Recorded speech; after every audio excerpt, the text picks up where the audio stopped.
نحمده ونصلي على رسوله الكريم أما بعد فإن خير الحديث كتاب الله وخير الهدي هدي محمد صلى الله عليه وسلم وشر الأمور محدثاتها وكل محدثة بدعة وكل بدعة ضلالة وكل ضلالة في النار صدق الله العظيم۔ میرے واجب الاحترام دوستو، بھائیو، بزرگوں، السلام علیکم ورحمۃ اللہ وبرکاتہ۔ پیارے دوستو، اللہ تبارک و تعالیٰ سے امید کرتا ہوں کہ آپ حضرات جہاں بھی ہوں گے خیر خیریت سے ہوں گے، اور اللہ تبارک و تعالیٰ سے دعا کرتا ہوں کہ اللہ تعالیٰ میرے تمام مسلمان بہن بھائیوں کو، بزرگوں کو، بچوں کو اپنے حفظ و امان میں رکھے۔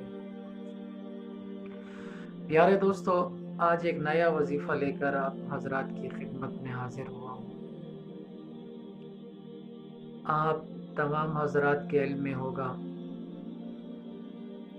کہ عربی کا مہینہ، ماہ رجب کا مہینہ بالکل قریب ہے۔ چند گھنٹوں کے بعد ماہ رجب شروع ہو جائے گا۔ آج کا جو وظیفہ ہے وہ ماہ رجب میں کرنے کا وظیفہ ہے۔ جیسے ہی آپ حضرات کو پتہ چلے کہ ماہ رجب کا چاند نظر آ گیا ہے، یہ ضروری نہیں ہے کہ ہر بندہ چاند کو دیکھے تو یہ وظیفہ کرے، صرف پتہ چلے کہ چاند نظر آ گیا تو آپ نے یہ وظیفہ کرنا ہے۔ جائز حاجات انشاءاللہ ضرور پوری ہوں گی۔ جائز مقاصد کے لیے آپ اس وظیفے کو کر سکتے ہیں۔ پیارے دوستو، آپ کا جو عمل ہے اس کی ترتیب آپ حضرات کی خدمت میں پیش کرتا ہوں۔ دوستو، بعد نماز مغرب اس وظیفے کو کرنا ہے۔ جیسے کہ آج شام کو رجب کی پہلی تاریخ ہو جائے گی، چاند نظر آ جائے گا انشاءاللہ، تو آپ نے مغرب کی نماز کے بعد نماز پڑھ کر جب آپ فارغ ہو جائیں، اگر کوئی میرا بھائی کرتا ہے اس وظیفے کو، کوئی بہن کرتی ہے، کوئی بزرگ کرتا ہے، یا کوئی میری ماں کرتی ہے، تو مغرب کی نماز پڑھنے کے بعد جب آپ نماز سے فارغ ہو جائیں تو مصلی کے اوپر بیٹھ کر جس جگہ آپ نے نماز ادا کی ہے اسی جگہ مصلی کے اوپر بیٹھ کر، مسجد میں ہے تو بھی ٹھیک ہے، سبحان اللہ۔ اگر میرا کوئی بھائی گھر میں نماز پڑھتا ہے تو یہ وظیفہ کر سکتا ہے۔